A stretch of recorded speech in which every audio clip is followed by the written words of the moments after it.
In 2021, a night security guard named Marcus took a temporary job watching over an abandoned apartment building in Chicago that was scheduled for demolition. The building had been empty for almost 10 years after a fire killed several residents on the 7th floor. Most people avoided the place because strange noises were often reported at night, but Marcus didn't believe in ghosts or urban legends. He only cared about the paycheck. On his first night, the building manager gave him one simple rule before leaving. "Whatever happens," he said nervously, "never go to the 7th floor after midnight." Marcus laughed, assuming the old man was trying to scare him. At exactly 12:07 a.m., while sitting in the security office, Marcus noticed something strange on one of the CCTV monitors. A little girl wearing a white hoodie was standing motionless in the hallway of the 7th floor. Marcus immediately checked the building records because nobody was supposed to be inside. Thinking it might be a homeless person or a prank, he grabbed his flashlight and took the elevator upstairs. As the elevator doors opened, the hallway was completely silent. The lights flickered weakly, and the air smelled like smoke and mold. Marcus slowly walked down the hallway, but the little girl was gone. He searched every apartment and found nothing. Just as he turned to leave, he heard a soft voice whisper behind him, "You're not supposed to be here." Marcus spun around, but the hallway was empty. Suddenly, all the lights on the floor shut off at the same time. His flashlight started flickering violently as footsteps echoed somewhere nearby. Slow footsteps, barefoot, walking through the darkness toward him.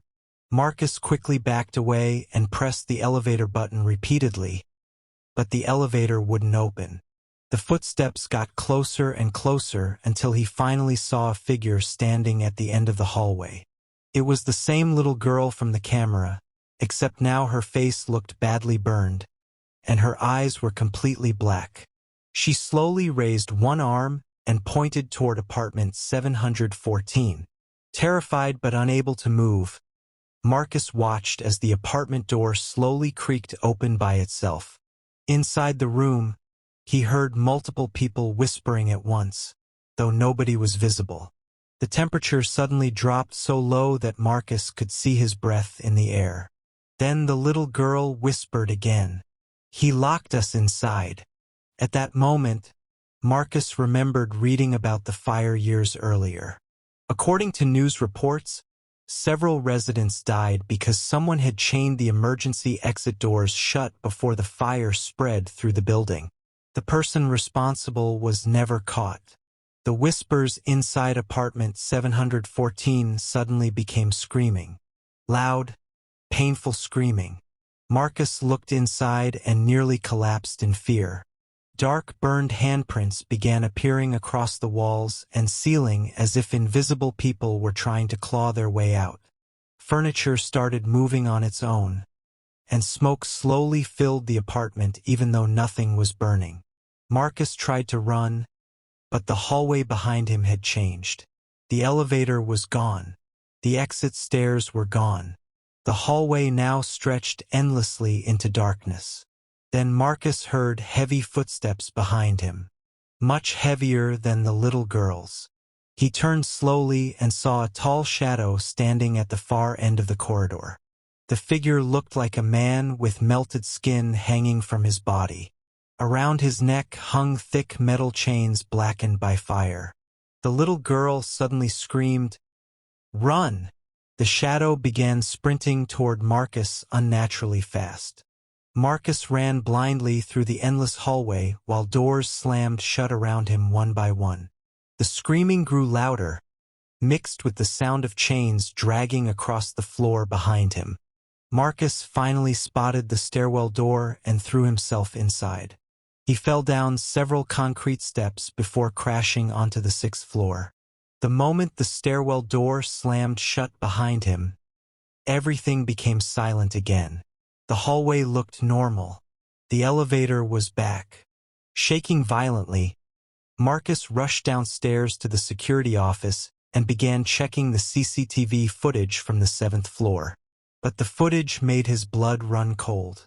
The cameras showed Marcus standing alone in the hallway the entire time, talking to nobody and running in circles by himself. There was no little girl, no shadow figure, no moving furniture. Marcus quit the job the next morning. Before leaving, he asked the building manager one final question. Who was the little girl on the 7th floor? The old man went completely pale.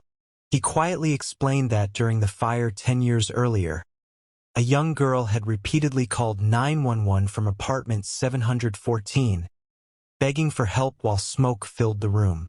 Her final words during the recording were, "He locked us inside." Marcus felt sick because those were the exact same words he heard the night before. 3 days later, the abandoned building was demolished. But according to demolition workers, something strange happened before the final wall collapsed. Multiple workers reported seeing a little girl in a white hoodie standing at one of the 7th floor windows, watching silently as the building came down. And when police searched the rubble afterward, they discovered several old chains hidden inside the walls near the emergency exit doors, exactly where the victims said they had been trapped.